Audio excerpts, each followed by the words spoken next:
जब बात होती है फटाकों की, क्रैकर्स की, तो उसे खरीदना है और हम खरीदेंगे कहां से?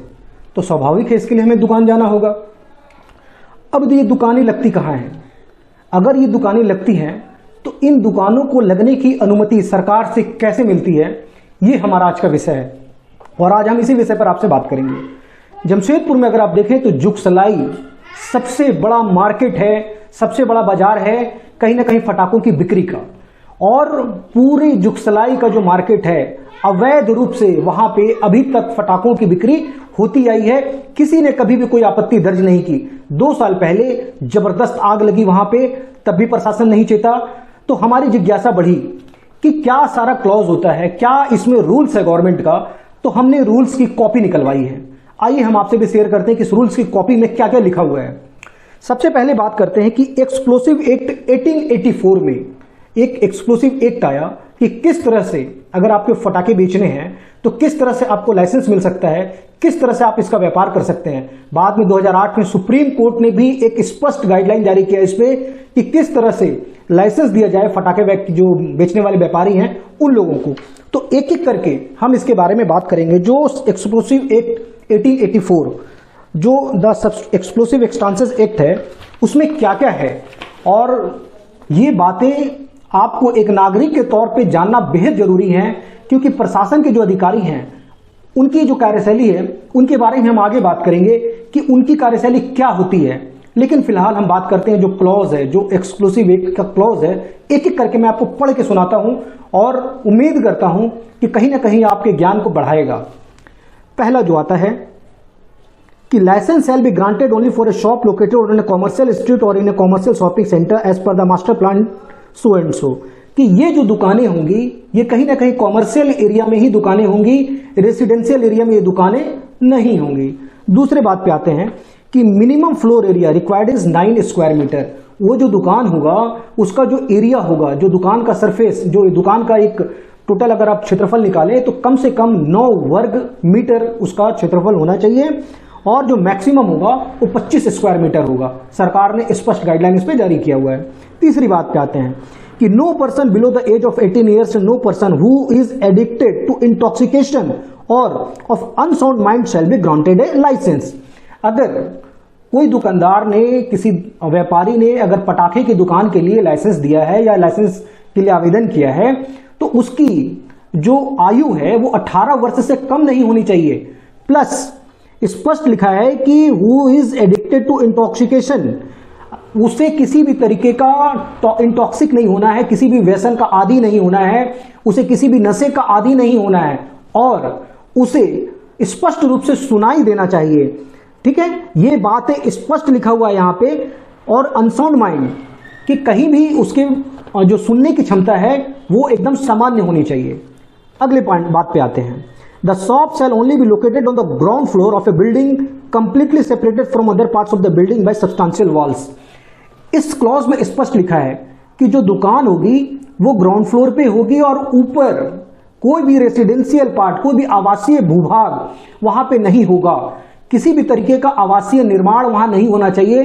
भूतल पे जो ग्राउंड फ्लोर है वहां पे ये दुकान होगी और उसके ऊपर किसी भी तरीके का रेसिडेंशियल स्ट्रक्चर नहीं होगा। ठीक है, अब उसके बाद आते हैं कि the shop shall not be situated in the sub level और बेसमेंट और मेज़नाइन फ्लोर। जो दुकान होगी वो बेसमेंट पे नहीं होगा, दुकान किसी ऊंची जगह पे नहीं होगा, दुकान एकदम समतल जगह पे ग्राउंड फ्लोर पे वो दुकान होगा। आगे देखते हैं, the shop shall not be situated under the upper floor used for the purpose of dwelling. जो दुकान होगी जो रेसिडेंस के लिए, जैसे फर्स्ट फ्लोर या सेकंड फ्लोर का अगर इस्तेमाल करते हैं तो वहां भी किसी तरीके का भंडारण या किसी भी तरीके का रिटेलिंग दुकान वाले नहीं कर सकते हैं। आगे बढ़ते हैं, the shop shall not be situated under or near by the any staircase or lift. जो दुकान होगी वो दुकान कभी भी सीढ़ी के आसपास या लिफ्ट के आसपास नहीं होगी, या इसे यूं समझ ले कि वो जो दुकान आप उस व्यापारी को करना है उसकी दुकान के आसपास कोई सीढ़ी नहीं होगी या कोई लिफ्ट नहीं होगा। आगे बढ़ते हैं, the licensed premises must have an independence entrance and exit. अगर व्यापारी उस दुकान को खोलना चाहता है लाइसेंस लेने के बाद तो उसके लिए अलग से घुसने की जगह और अलग से निकलने की जगह सेपरेट रूप से उस दुकानदार को इसकी व्यवस्था करनी है। हावेवर आगे देखते हैं। The honourable supreme court of India has ruled normally shops have an opening which is used both for entry and exit, that it does not open into any other premises is what is important to show that in event of any difficulty there is a way out. It means कि एक सामान्य रूप से आप किसी दुकान में जाते हैं तो दुकान में जो एंट्री या एग्जिट एक ही होता है, आप देखेंगे अगर, लेकिन यहां अगर कोई फटाके का, कोई क्रैकर्स का कोई व्यापारी है तो उसे एक इमरजेंसी डोर भी रखना है। ये सुप्रीम कोर्ट ने अपने आदेश में कहा है, ये बहुत बड़ी बात सुप्रीम कोर्ट ने कही है कि आपको एक इमरजेंसी डोर भी रखना है। ठीक है, आगे बढ़ते हैं। The shop shall be a distance of minimum 15 metres from any shop और प्रोमिसेस यूज्ड फॉर स्टोरेज और सिमिलर एक्सप्लोसिव, फ्लेमेबल और हैजार्डस मटेरियल्स। जो दुकान होगी वो ग्राउंड फ्लोर पे दुकान होगी और दुकान के सामने कम से कम 15 मीटर वो मुख्य सड़क से वो दुकान की दूरी होनी चाहिए। ये स्पष्ट सुप्रीम कोर्ट ने अपने आदेश में इसको कहा है कि कम से कम मुख्य सड़क से उस दुकान की दूरी 15 मीटर होनी चाहिए। अब ये देखने वाली बात है कि जितने भी व्यापारी है यहाँ पे इस प्रोटोकॉल्स का पालन करते हैं या नहीं, सुप्रीम कोर्ट की गाइडलाइंस का पालन करते हैं या नहीं, या यहाँ के स्थानीय प्रशासन को सुप्रीम कोर्ट की इस गाइडलाइन की जरूरत या जानकारी है या नहीं। आगे बढ़ते हैं। The shops should have no electrical apparatus or battery or oil lamp or similar equipments capable of producing spark or ignition, and all electrical wiring in the shop should be fixed and effectively sealed or conducted or mechanically protected. ठीक है, कोई oil lamp नहीं होना चाहिए, कोई battery inverter का मामला वहां पे नहीं होना चाहिए, और कोई भी ऐसा इक्विपमेंट्स आपको दुकान या उसके आसपास नहीं रखना है जहां से स्पार्क होने की संभावना है। और दुकान की जो वायरिंग होगी वो एकदम हाई सिक्योरिटी के हिसाब से होगी कि किसी भी तरीके का वहां पे स्पार्किंग का या आग लगने की संभावना नहीं हो। आगे बढ़ते हैं। द मेन स्विच और circuit breaker should be provided at the immediate accessible position outside the premises. Outside premises के जो स्थान होगा बिजनेस का, उसके बाहर में जो है एक सर्किट ब्रेकर आपको रखना होगा। यह सुप्रीम कोर्ट का गाइडलाइन है। अब आते हैं कि सुप्रीम कोर्ट ने, देश की सर्वोच्च न्यायिक संस्था ने आदेश जारी किया है एक्सप्लोसिव एक्ट को लेकर के, और खुलेआम धज्जियां उड़ती हैं, यहां पे सरेआम धज्जियां उड़ती हैं। बाजार लगता है जुगसलाई का, वहां पे सरेआम धज्जियां उड़ती हैं। हम फिर बात करेंगे इसके बारे में। अब अगर आपको आवेदन करना है फटाके का, क्रैकर्स का, तो उसकी प्रक्रिया मैं आपको बताता हूं। आपको फायर डिपार्टमेंट से एनओसी लेना होगा। जो अग्निशमन विभाग है वहां से आपको एनओसी लेना होगा कि मैं सुप्रीम कोर्ट के जो रूल्स हैं उसका पूरी तरीके से पालन करते हुए मैं आपके पास आवेदन दे रहा हूं कि कृपया आप आकर के जांच कर लें, मैंने सारे नियम का पालन किया है और आप मुझे एनओसी दें। फायर डिपार्टमेंट की तरफ से एक एनओसी लेना होता है, एक कंपलसरी मैंडेटरी होता है। उसके बाद NOC from land owning agency. जो भी लैंड ओनिंग एजेंसी होती है, तो जुगसलाई का जो क्षेत्र है वहां पे जुगसलाई नगर पालिका है। जुगसलाई नगर पालिका ने अगर रिटेन में आपको दिया है तो ही आप व्यापार कर सकते हैं, अनुमति लेनी जरूरी होती है। तो जितनी भी दुकानें हैं, क्या वो जुगसलाई नगर पालिका, वहां पे जो स्पेशल ऑफिसर है वहां के मिस्टर जगदीश प्रसाद यादव, क्या उन्होंने कभी जांच किया कि जितनी भी फटाका की, जितनी भी क्रैकर्स की दुकानें वहां पे चल रही हैं, क्या जुगसलाई नगर पालिका ने उनको अनुमति दिया है? यह सोचने वाली बात है। या कोई भ्रष्टाचार का मामला है या कोई लेन देन का मामला है, आपका हिस्सा आप तक पहुंच जाता है और आपको फुर्सत नहीं है, या आप कहीं ना कहीं एक कहावत है कि मटिया देते हैं, तो वो आपने एक रवैया बना रखा है कि जन समस्या से या जो जन पैरोकार होता है, यहां पे जनहित से जुड़े मुद्दे होते हैं, आपको उनसे कोई मतलब नहीं है। और अगर ये संचालित होते हैं अवैध तरीके से, तो आपका ड्यूटी क्या है? आप कमरे से बाहर निकलेंगे क्या? आप जांच करेंगे क्या कि इन्होंने प्रोटोकॉल्स का पूरी तरीके से पालन किया है नहीं? अब आते हैं आगे। यहां स्पष्ट रूप से लिखा है कि NOC from local police. NOC from local police, जो स्थानीय पुलिस है, स्थानीय पुलिस में आपको डीसी साहब भी आ जाएंगे, एसएसपी साहब भी आ जाएंगे, और जो स्थानीय थाना है वहां का, जुगसलाई का थाना पड़ता है वहां पे, क्या इन्होंने कभी वेरीफाई किया है वहां पे जाके? क्या इन्होंने कभी जांच किया है वहां पे? क्या उन्होंने कभी जांच किया है कि जितने भी फटाका की दुकानें वहां पे चल रही है या लोग चला रहे हैं, जो व्यापारी चला रहे हैं, क्या इन सारे नियमों का पालन हो रहा है? ध्यान देने वाली बात है। मैं स्पष्ट आपसे कहता हूं कि ये सारी गाइडलाइन सुप्रीम कोर्ट की है। देश की सर्वोच्च न्यायिक संस्था ने ये सारे गाइडलाइंस जारी किए हैं, और इसे पालन कराने की जिम्मेदारी किसकी है? इसकी पालन कराने की जिम्मेदारी यहाँ के डीसी साहब की है, यहाँ के एसडीओ साहब की है, और स्थानीय प्रशासन की है, राज्य सरकार की भी है। क्या कभी कोई जाता है जांच करने? लाइसेंस लेने की जो प्रक्रिया है वो लाइसेंस आपको एक बार में 5 साल के लिए मिलता है, बाद में उसे रिन्यूअल कराना पड़ता है, और रिन्यूअल अगर आपने समय पे नहीं कराया तो स्पष्ट लिखा है कि अगर 3 महीने से ज्यादा हो गया एक्सपायरी को तो फिर उसे उस लाइसेंस को कैंसिल माना जाएगा। अब आते हैं कि लाइसेंस कितने तरीके के सरकार के द्वारा या स्थानीय प्रशासन के द्वारा निर्गत किए जाते हैं। ये 2 तरीके से निर्गत किए जाते हैं। जो फटाके के होलसेलर होते हैं या रिटेलर होते हैं, जो इसका कारोबार करते हैं बड़े पैमाने पे, उनके लिए तो प्रक्रिया मैंने बताया। एक होता है टेम्पोररी लाइसेंस, अस्थायी लाइसेंस, जो डीसी साहब के द्वारा जारी किया जाता है त्योहारी सीजन में। जैसे दीपावली आ रही है तो यहाँ का आम बागान एरिया, मानगो का गांधी मैदान एरिया सहित कुछ और एरियाज हैं जो यहाँ के स्थानीय प्रशासन द्वारा चिन्हित किए जाते हैं, और वहां फुटकर दुकानदारों को या कहले कि टेम्पोरली जो इसका बिजनेस करना चाहते हैं उनको दुकान लगाने की वहां पे अनुमति दी जाती है। उसका भी प्रोटोकॉल है कि दुकानें एक लाइन में होंगी और दुकानों का जो मुख्य द्वार होगा वो विपरीत दिशा में होगा, और 2 दुकानें के बीच में 50 मीटर की दूरी होगी। ये स्पष्ट है गाइडलाइन में, हमने सारा आंकड़ा यहाँ पे जुटाया है। वहां फायर ब्रिगेड की गाड़ी खड़ी होगी और एम्बुलेंस की व्यवस्था स्थानीय प्रशासन को करनी है। अब मामला आता है कि 29 तारीख को यहाँ के एसडीओ संदीप कुमार मीना जी जुगसलाई के जो थोक व्यापारी है फटाकों की, उनकी दुकान पर गए, जबरन ताला तोड़वाया और फटाकों की जांच की। अचानक ये जगह, सालों भर वहां पे फटाकों की बिक्री होती है।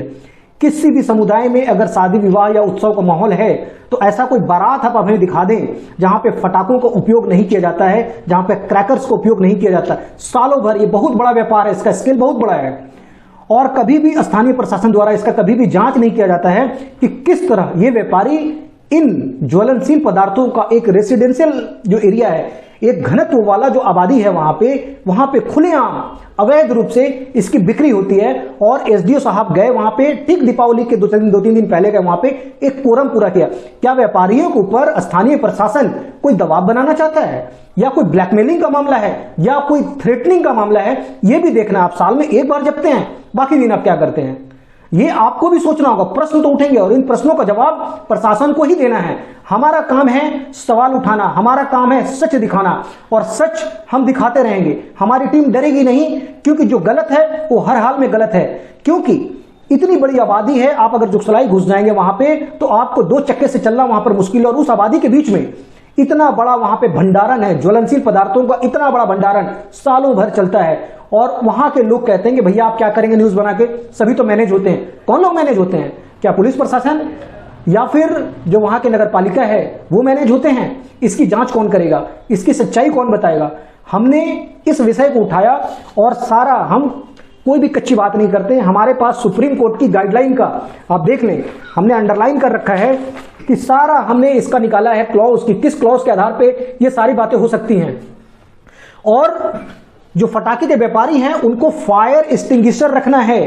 ये अपने आप में बहुत बड़ी बात है कि उनको फायर एक्सटिंग्विशर रखना है। आपातकालीन स्थिति में अगर आग लग जाती है वहां पे, क्योंकि 2 साल पहले जबरदस्त आग लगी थी, और आप कल्पना कीजिए कि बहुत घनी आबादी वाला वो क्षेत्र है, अगर आग लग जाए वहां पे तो पूरा का पूरा आबादी वहां पे जल के राख हो सकता है, और प्रशासन अपना पल्ला झाड़ लेगा। दोष जो है दुकानदारों के ऊपर आएगा, दोष जो है आम पब्लिक के ऊपर आएगा, और उसके बाद खेल शुरू होगा मुआवजा बंटने का। उसके बाद खेल शुरू हो जाएगा सहानुभूति बटोरने का, क्योंकि साहब राजनीति के कई रंग होते हैं और राजनीति का एक रंग ये भी है। एक और बात, और कहीं ना कहीं ये बहुत ही ज्वलनशील मामला है, ज्वलनशील मुद्दा है। जमशेदपुर क्षेत्र अगर आप देखें तो इसे आप कह लें कि ये 4 भागों में बटा हुआ है। एक जमशेदपुर औद्योगिक क्षेत्र, जिसे टाटा स्टील कमांड एरिया कहते हैं। एक एरिया जो है मानगो नोटिफाइड एरिया के अंदर में आता है, जिसे मानगो अधिसूचित क्षेत्र समिति कहते हैं। एक जमशेदपुर अधिसूचित क्षेत्र समिति है और एक जुगसलाई नगर पालिका है। क्या काम है ऐसी कमेटियों का, क्या काम है ऐसी समितियों को जो सरकार द्वारा संचालित होते हैं? भ्रष्टाचार का अड्डा है। हमारा आग्रह है सरकार से कि ऐसी जो संस्थाएं हैं, ऐसी जो कमेटियां हैं, इनको बंद कर दें आप। जम करके घुसखोरी और भ्रष्टाचार वहां पे चलता है। कल का एक वाक्य हम आपको बताते हैं कि बिष्टुपुर में महिंद्रा का शोरूम, वहां पे एक घटना घटा कि जेनेसी की उड़न दस्ते की team city manager Ravi Bharti के नेतृत्व में छापा मारने गई वहां पे कि आपने जो धनतेरस की तैयारी के रूप में कुछ होर्डिंग्स बाहर लगा रखे हैं, जबकि वो भीड़ भाड़ वाला एरिया नहीं है। अगर आप उस लोकेशन में जाएंगे तो वो भीड़ भाड़ वाला एरिया नहीं, वो बाजार भी नहीं है वहां पे। फिर भी जो जमशेदपुर नोटिफाइड एरिया की टीम है, फ्लाइंग स्क्वाड की टीम है, वो वहां पे पहुंची है और उन्होंने ऑब्जेक्शन किया है कि आपने जो बैनर है, आपकी जो फ्लैग्स है, आपकी जो होर्डिंग्स है, आपने रूल्स का वायलेशन करते हुए उसे बाहर लगाया है, आप इसका फाइन दे दें। उन्होंने इसका विरोध किया है, उसका प्रतिरोध किया, वहां पे कुछ पत्रकार भी पहुंचे। इसमें सबसे गलत बात यह हुई कि जो सबसे बड़े इसमें गुनाहगार हैं उनकी गलती छिप गई यहां पे, और पत्रकारों को दुर्व्यवहार का वहां पे सामना करना पड़ा। हम इसकी घोर निंदा करते हैं। लोकतंत्र का पांचवां स्तंभ हमें कहा जाता है, और पत्रकारों के साथ वहां पे जोर जबरदस्ती की गई, धक्का धुक्की किया गया, जान से मारने की धमकी दी गई, देख लेने की धमकी दी गई। ये जो शोरूम है महिंद्रा का शोरूम, ये भलोटिया जी का है। भलोटिया जी जब आदित्यपुर औद्योगिक क्षेत्र में रहते हैं, और जमशेदपुर के जो डीसी साहब हैं उनका जो आवास है वो भी उसी क्षेत्र में पड़ता है। और उन्होंने खुलेआम जेएनएससी के अधिकारियों को कहा कि आप हमारा कुछ नहीं बिगाड़ सकते हैं, यहाँ के डीसी हमारे दोस्त हैं, बहुत अच्छे परिचित हैं। इतना बड़ा वहां पे विवाद हुआ। अगर उन्होंने रूल्स का वायलेशन किया था, होर्डिंग्स बाहर लगाए थे, तो जेएनएससी की टीम बिना फाइन किए हुए वापस क्यों लौटी? और अगर उन्होंने रूल्स का वायलेशन नहीं किया था तो फिर वहां इतना बड़ा हंगामा किस तरह से हुआ? इसकी जिम्मेदारी कौन लेगा? त्योहारी मौसम को देखते हुए इनकी जो निगाहें होती है वो बड़े बड़े इस तरह के प्रतिष्ठानों पे होती है। मैं फिर कह रहा हूं कि भ्रष्टाचार का अड्डा है। ऐसे संस्थानों को सरकार को बंद कर देना चाहिए। जो भीड़ भाड़ का एरिया नहीं है, जो मार्केट में नहीं है, वहां ये जाते हैं उगाही करने, वहां धमकी देने जाते हैं और खुलेआम थ्रेटनिंग करके ये पैसों की डिमांड करते हैं। और इसका खामियाजा एक आम पत्रकार को भुगतना पड़ा। पत्रकार का काम है रिपोर्टिंग करना। उन्होंने अपना काम, अपना फर्ज निभाया, अपना धर्म निभाया, और उनके साथ जो भी धक्का धुक्की हुई उसकी हम घोर निंदा करते हैं और डीसी साहब से आग्रह करते हैं कि दोषियों के ऊपर सख्त से सख्त कार्रवाई किया जाए और उन्हें किसी भी कीमत पर नहीं बख्शे। आपकी छवि यहां पे कहीं ना कहीं दांव पे लगी है डीसी साहब। जिस तरह से शोरूम के संचालकों ने आपका नाम लेकर के जेएनएससी के अधिकारियों को हड़काया और पत्रकारों को हड़काया, ये आपकी प्रतिष्ठा, आपकी साख दांव पे लगी है। ये आपको देखना होगा कि इस पे जो भी निष्पक्ष निर्णय आप लेंगे वो एक गलत मैसेज नहीं जाए कहीं से कि आपने कहीं पे पार्शलिटी की है, आपने कहीं पक्षपात किया है। आपको यह देखना होगा कि एक जजमेंटल डिसीजन आपकी तरफ से आए जो सबके हितों को देखते हुए, और खास करके पत्रकारों के स्वाभिमान की रक्षा करना आपका धर्म है। आप जिलाधिकारी हैं और लोकतंत्र के पांचवें स्तंभ के साथ अगर इसे छेड़ा जाएगा, अगर इसे किसी तरीके के इसकी मानसिक रूप से इसको पीड़ा दिया जाएगा तो हम इसका घोर विरोध करते हैं। मैं फिर अपनी बात को रिपीट करता हूं कि Mango notified area committee, Jamshedpur notified area committee और जुगसलाई नोटिफाइड एरिया कमेटी को, ऐसे संस्थानों को सरकार बंद कर दे। भ्रष्टाचार का अड्डा है। जल्द से जल्द हमारा आग्रह है कि ऐसे संस्थानों के ऊपर कोई इंक्वायरी बैठाकर के इनकी सारी कार्यशैली का जांच हो कि ये क्या करते हैं। कल जब जमशेदपुर नोटिफाइड एरिया की फ्लाइंग स्क्वाड बालाजी महिंद्रा का जो शोरूम है वहां पर पहुंची, मैं पहले भी कह चुका हूं कि मार्केट नहीं है, भीड़भाड़ वाला एरिया नहीं है। और कल हमारी टीम साक्षी बाजार घूम रही थी। 3 दिन पहले हमारी टीम ने रिपोर्ट भी किया था कि जबरदस्त भीड़ है मार्केट में, फुटपाथ में दुकानें सजी हुई हैं, एक दूसरे के ऊपर लोग चढ़ के पार हो रहे हैं, वो स्थिति है। और ये जमशेदपुर नोटिफाइड एरिया के अधिकारियों को नहीं दिखता है क्या? जहां भीड़ है, साक्षी का जो बाजार है, जमशेदपुर नोटिफाइड एरिया का जो ऑफिस है, जो कार्यालय है, मात्र वहां से 200 मीटर की दूरी पे है, और इनको रूल्स का वायलेशन होते दिखा है अपने ऑफिस से 4 किलोमीटर की दूरी पे। इसका जवाब कृष्ण कुमार जी ध्यान से सुनिए, आप रवि भारती जी आप भी ध्यान से सुनिए, इसका जवाब आपको देना पड़ेगा। ये प्रश्न तो हम उठाएंगे, और ये प्रश्न हमारा नहीं है, ये प्रश्न जनता का है कि आपके ऑफिस से, आपके कार्यालय से मात्र 200 मीटर की दूरी पे कितना प्रोटोकॉल का पालन हो रहा है, कितने दुकानदारों का द्वारा उल्लंघन किया जा रहा है, और आम जनता के द्वारा और फुटपाथी दुकानदारों के द्वारा जिस तरह से भीड़ लगाया जा रहा है, इसकी जिम्मेदारी कौन लेगा? क्या वहां से आपका बंद गया महीने का? वहां से आप इत्मीनान है और नए शिकार तलाशने निकले हैं क्या आप? फिर मिलेंगे आपसे फिर एक नए विषय के साथ। मैं विनोद सिंह अपने सहयोगी और सिटी इंचार्ज इंद्रजीत सिंह भुल्लर के साथ। धन्यवाद।